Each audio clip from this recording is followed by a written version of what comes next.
Hello student, मैं आपका शिक्षक मित्र आपका आपके यूट्यूब चैनल जिसका नाम वैल्यू एजुकेशन 247 है, मैं आपका हार्दिक स्वागत करता हूं। आज का वीडियो कक्षा 10 के विद्यार्थियों के लिए। आज हम कक्षा 10 के जो संजीव डेस्क वर्क है उसके मॉडल टेस्ट पेपर नंबर 5 पर चर्चा कर रहे हैं।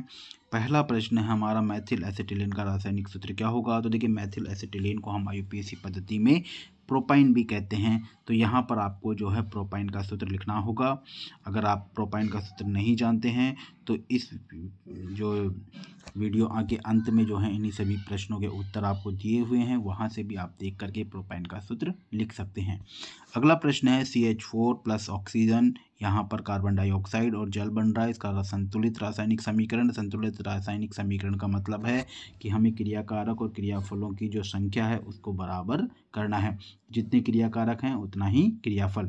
तो यहाँ पर सबसे पहले है कि क्रियाकारक में जो ऑक्सीजन है इसके आगे 2 लगा देंगे तो ऑक्सीजन की संख्या 4 हो जाएगी, और दूसरी तरफ जो जल है उसमें भी उसके आगे भी हम 2 लगा देंगे। तो इस तरीके से ऑक्सीजन की जो संख्या है वो संतुलित हो जाएगी। टमाटर में कौन सा अम्ल पाया जाता है।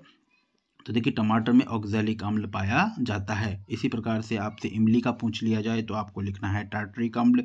इसी प्रकार से आपके पास सेब का पूछ लिया जाए तो उसमें होता है एसिटिक अम्ल। इसी प्रकार से आपसे दही से पूछ लिया जाए तो दही में होता है आपके लैक्टिक अम्ल।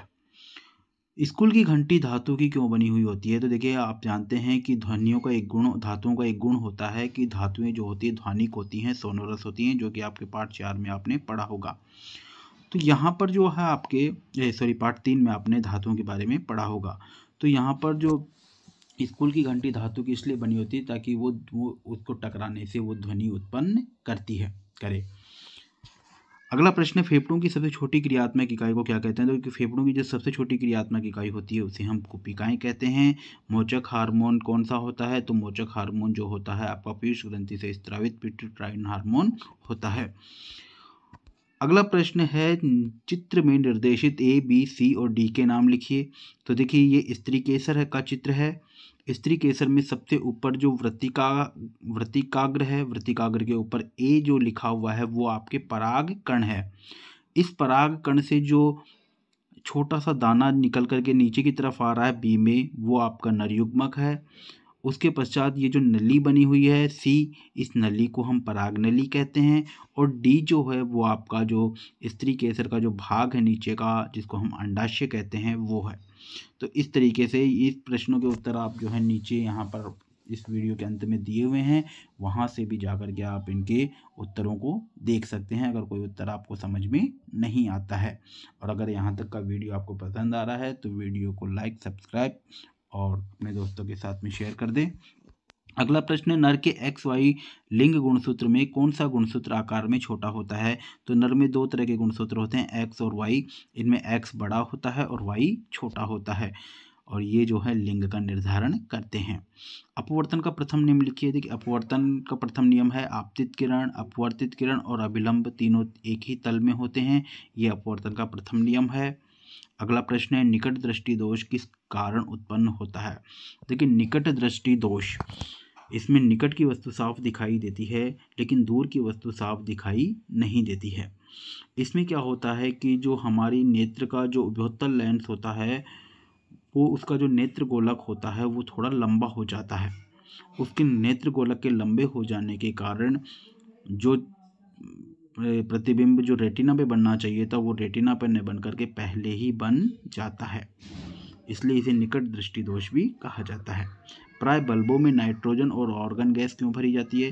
देखिए, नाइट्रोजन और ऑर्गन गैस अक्रिय गैस होती है, और इसमें जो बल्ब के अंदर जो तंतु होता है उससे ये किसी प्रकार की कोई क्रिया नहीं करती है, इसलिए बल्ब का जो वो तंतु होता है वो जलता नहीं है।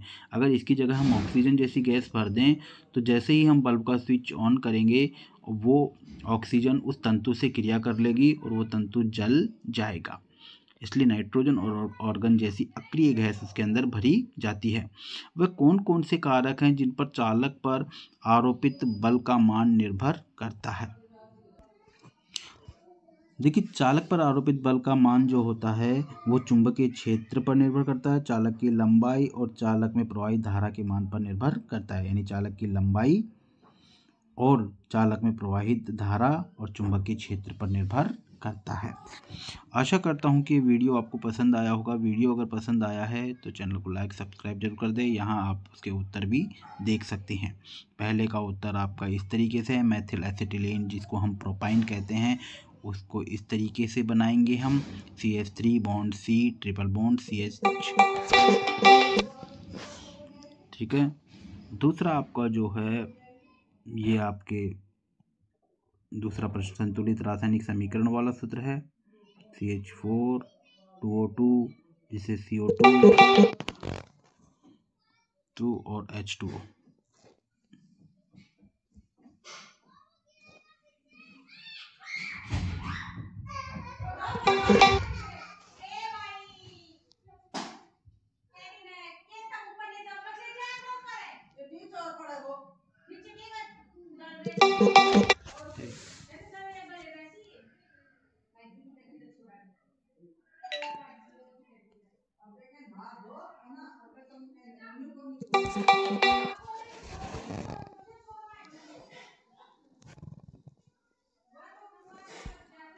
यहाँ पर आप इसके उत्तरों को देख सकते हैं।